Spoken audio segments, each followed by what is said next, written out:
Hi, Aaron. Thanks for doing this. During the rehabilitation since the injury, what were the toughest moments for you physically and mentally to get past? And how close are you to being at 100% game shape? I think the hardest part for me was probably the first week. Just kind of wrapping my head around it, not really being injured before in that manner, and there's a lot of what ifs and uncertainty of what's to come, and people are telling you timelines, and it's gonna feel like this, and it's gonna look like this, and this is what your next couple months are gonna look like, and it's just a weird thing to try to plan out something that I'm not familiar with, and obviously there's a lot of sadness in those moments and stuff too. So probably that first week, but I think after that it was a different mindset, and you kind of got to wrap your mind around what you want to do and what you want to become, and you kind of just got to snap out of that. And after that, it was smooth sailing, luckily. I think, second part of that question, how close am I to 100% fitness? Yeah, I feel great. I mean, I'm not even 8 months out yet, but I feel really good. I'm training full. We had a scrimmage today. I got my minutes in the 11v11 scrimmage against Phoenix, Arizona today. So I'm feeling really good. Just got to keep getting fit and hopefully I mean, I got 3 more weeks until the qualifiers, so I think I should be good to go. Next would be Sam Stainscoe from The Athletic. Thanks, Michael. Aaron, thanks for taking the time. Hope you're doing well. I have a question that kind of dates back a couple of years to the last times that you personally played against Canada in the Nations League in October and November of 2019. I'm curious in particular what you remember from that game in October up in Toronto that you guys lost, and how you think things kind of changed for the team, if you think things kind of changed for the team, both in how Greg kind of approached things and maybe what he was telling you guys to do tactically, and maybe how the mindset changed for the group itself after that. Yeah, that is quite a while ago. I think I remember.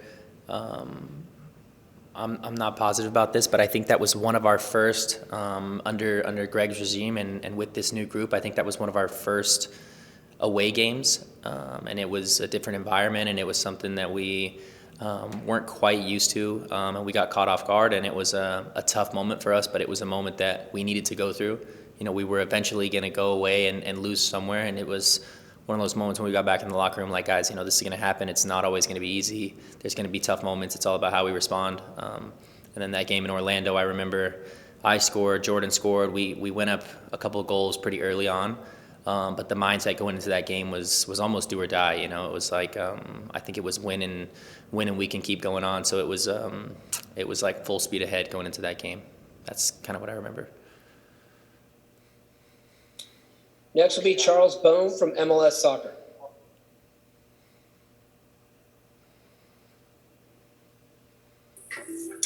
Aaron, thanks for your time today. I wanted to follow up on Ron's question. You had a long road to get to MLS and to get to the national team. I think a lot of us have told your story. And I was wondering if you could talk about the challenge of this injury, not only physical but psychological, where that ranks compared to that road kind of to prominence, and what the other challenges you've gone through, in your career to get where you are. And then also maybe what was Greg Berhalter and the national team staff support like during all that? Yeah, I guess I could start with that. The support from the national team was great. I mean, Greg was one of the first guys I talked to after the injury. I called him right away, and it was a good conversation. He's like, listen, we're with you, man. We'll support you in any way we can. We'll stay in touch, and he kept true to that promise, and so did all the guys here from the medical staff and the training staff. Everyone checked in on me, and I've been in the last 2 camps when I wasn't fully fit, just for them to get their eyes on me and help me with the rehab and progress me in ways that maybe we weren't doing. And I feel like I'm here today in such good shape and not even at 8 months out because of them. So, yeah, I can kind of tip my hat to them and say thank you for that. What was the first part of your question? I'm sorry.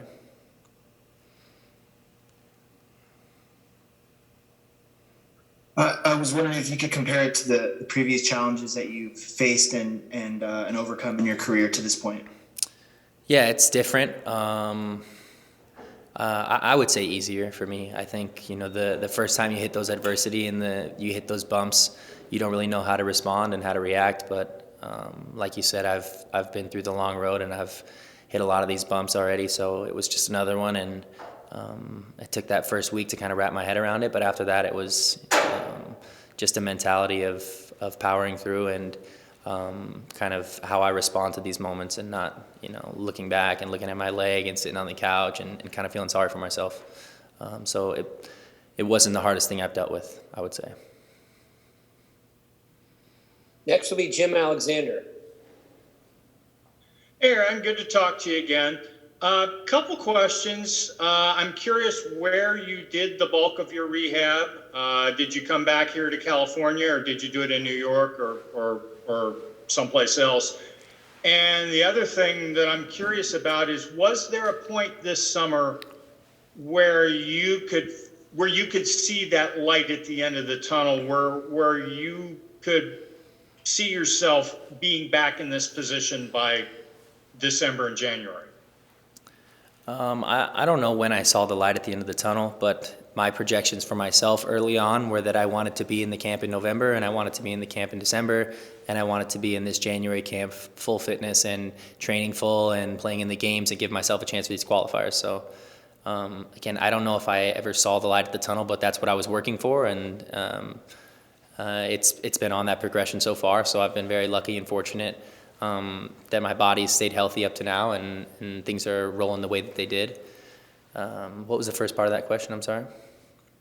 Where you did your training in rehab? Yeah, bulk of the training, especially in the beginning when you're not moving around too much. I did an HSS hospital in Manhattan. Once I got a little bit farther along, New York Red Bull sent me to Austria to a Red Bull rehab center.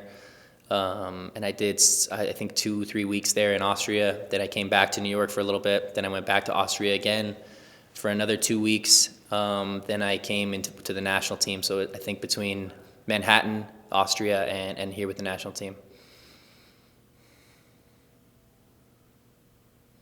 Next will be Brian Sciaretta from American Soccer Now. Thank you, Michael, and thank you, Aaron, for doing this. Hope you're feeling well. Just 2 questions while you were away. What was it like monitoring the U.S. team? The difficulties of not being on the field, but what have you seen from the team while you were away? They obviously won some silverware. And also speak to a little bit about the central defense. You're going to be. How is the competition you think that you're emerging into now? Once you feel 100%, it seems like it's changed quite a bit with Miles and Chris Richards both making statements. Discuss the challenge you feel that you see ahead of yourself when you're at 100% to break into that group. Thank you. Yeah, I think there's a lot of moments when you're watching the team, right? There's happy moments when the team is winning, and you're also sad that you're not there and a part of it. But yeah, I mean, watching the team win those trophies was a huge kind of relief for me as well. That's something that we've been working for and we set our sights on. So to have the team win that stuff and to win both back-to-back like that, it was amazing to watch. I just wish I could be there with them in those moments. It's amazing when the team wins. It's tough when they lose. I still feel like I'm out there almost. What was the second part of that question for me? Sorry, Cameron, can you give me that? Hang on a sec. I'll let him ask himself. I was just saying how you see the central defense depth chart changing as you've been away with a couple of other players emerging, and how tough you think it's going to be to back into that group when you're at 100%. The challenges that you see. Yeah, there's a lot of guys right now that are playing really well. I think Greg is very fortunate to have the group that he has in terms of the central defenders. There's 5-6 guys now that are all putting up a good case. So it's just how do I show my best self and give my best self to the team in whatever way that the team needs me and whatever Greg asks of me. So that's all I can really do. Next will be Emily Olson from USA Today. Thanks, Michael. Hi, Aaron. I wanted to build off that a little bit. You talked about the benefits the national team provided in your physical rehab, but this is a big player pool. I'm curious what you were able to gain from being inside those camps where you weren't necessarily fully contributing or fit, ready to contribute, but from how this specific group is working as they go through qualifiers. What have you been able to gain from those camps you were a part of?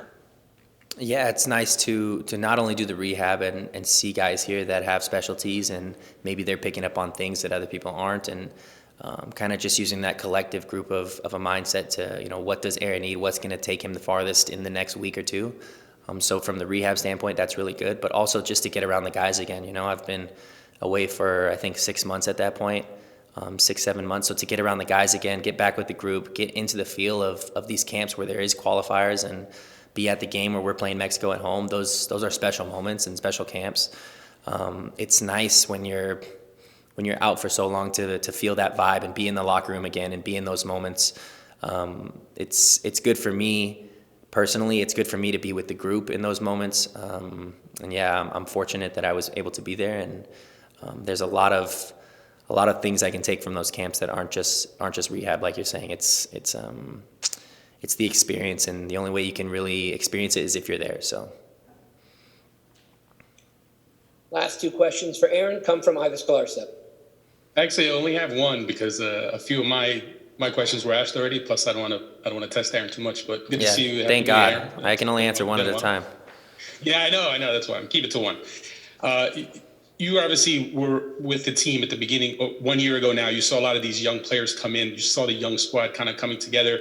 And now you return to the team now that it's kind of gone through so many things and grown up. How have you kind of seen this group mature when you watch it now, when you got to be around it in November? Could you tell how much this group has grown and how much these players are more confident, more just mature? Like, did you see that? Do you see that like kind of drastic change from say March to now? I wouldn't say drastic, but yeah, there's a change, definitely. There's more confidence. Like you said, in the beginning, we're all learning the style of play. We're all learning this is what we want to do, and this is how we're going to implement it. But you still have to go out there and do it. And you still have to go out there and prove that you can do it. And I think after the team wins in Gold Cup and wins in Nations League, there's a different confidence about the group. And it's not like this is how we want to play. This is how we're going to play. And I think those moments and those tournaments and that success always breeds a different confidence within the group. So yeah, I can feel it, and I can see the difference, definitely.